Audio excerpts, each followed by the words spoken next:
Et bonjour, je me présente, je m'appelle Delphiane et aujourd'hui je vais te présenter ce que je fais de particulier dans la vie. J'écris des livres, en tout j'en ai écrit 15.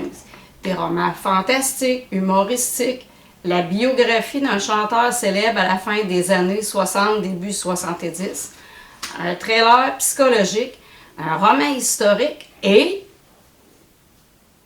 un charmant conte de Noël pour les jeunes et les moins jeunes. Ça parle d'œufs, de petits dragons et de Père Noël. Tu sais quoi? J'ai même envie de te raconter l'histoire, même si c'est pas Noël. Mais pour ça, il faut que tu sois bien attentif et que tu ouvres bien grand tes yeux pour voir les belles images. Dans une contrée lointaine où vivent de belles créatures fantastiques, une douce dragonne, prénommée Sarabella, mit au monde un œuf minuscule. Comme elle devait le mettre en sécurité pendant plusieurs années avant son éclosion, elle le dissimula à l'abri des regards.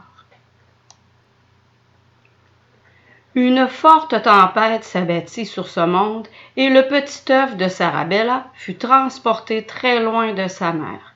Très, très loin. Plusieurs années plus tard, l'étrange petit œuf égaré se fissura et un mignon dragonneau y surgit. Un être fragile, vulnérable et tout seul. Errant à tout hasard, il vit au loin un village extraordinaire et magique. Un grand homme y sortit pour aller à la rencontre de notre ami perdu. Il s'agissait du Père Noël.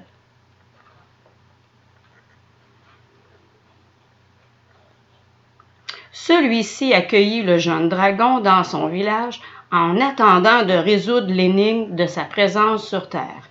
Filou, c'est le gentil prénom que le Père Noël donna au dragonneau. Filou vouait une grande admiration au reine majestueux, rêvant de devenir l'un des leurs.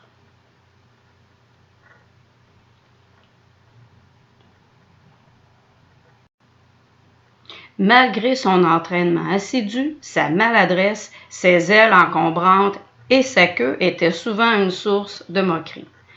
Un matin d'hiver enneigé, une grande bourrasque apporta un sac mystérieux. Celui-ci contenait une lettre, un mot égaré depuis très longtemps, une missive provenant d'un autre monde.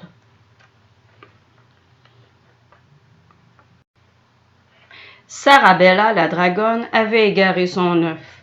Inconsolable, elle s'en était remise aux mythes et légendes et avait envoyé une lettre au Père Noël afin de retrouver son enfant perdu. Ayant bien deviné qui était l'enfant perdu, le Père Noël réfléchit à la manière de ramener Filou chez lui. Malgré leurs aptitudes magiques à voler à travers le temps, ces reines ne pouvaient traverser les autres mondes. Le Père Noël eut une idée. Si Filou avait réussi à traverser, il pouvait le refaire encore. Alors le grand roi de Noël sortit son traîneau et demanda au jeune dragon de conduire en tête de l'attelage. Certain que le dragonneau retrouverait sa route à travers le ciel jusqu'au monde des dragons. C'est ainsi que Filou retrouva son univers et surtout sa maman Sarabella. Content des retrouvailles, le Père Noël va rencontrer Sarabella pour lui dire comme il est heureux pour eux. Après avoir fait repasser le Père Noël par les portes des mondes, Filou retrouve la tranquillité d'être avec sa maman. La grande dragonne a toute une surprise à montrer à Filou. Elle a un nouvel œuf. Filou deviendra un grand frère. Sarabella lui enseigne comment prendre soin de sa petite sœur, parce que c'est une petite fille, de la chaleur, des mots doux et beaucoup d'amour.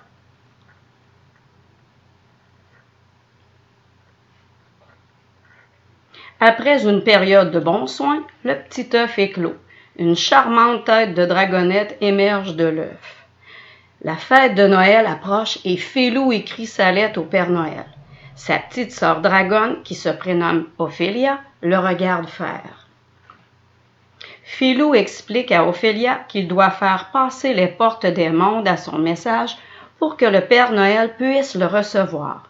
Ophélia veut elle aussi envoyer quelque chose au Père Noël. Elle lui confectionne un beau dessin. Outre les demandes de Philou et d'Ophélia, miraculeusement, quelques lettres de Petit Dragon parviennent au Père Noël. Il ne sait que faire. Il consulte ses reines et leur demande conseil pour trouver une solution. Simple, Père Noël, si Philou a déjà franchi la barrière plus d'une fois, il peut le refaire. Attelons-le tout au devant du traîneau et nous pourrons passer et distribuer des cadeaux aux enfants des deux mondes. Le Père Noël décide de soumettre cette idée à Philou.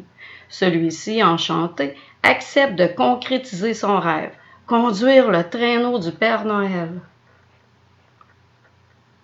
Comme par enchantement, une multitude de lettres provenant du monde de Philou tombent sur le ciel du village de Noël.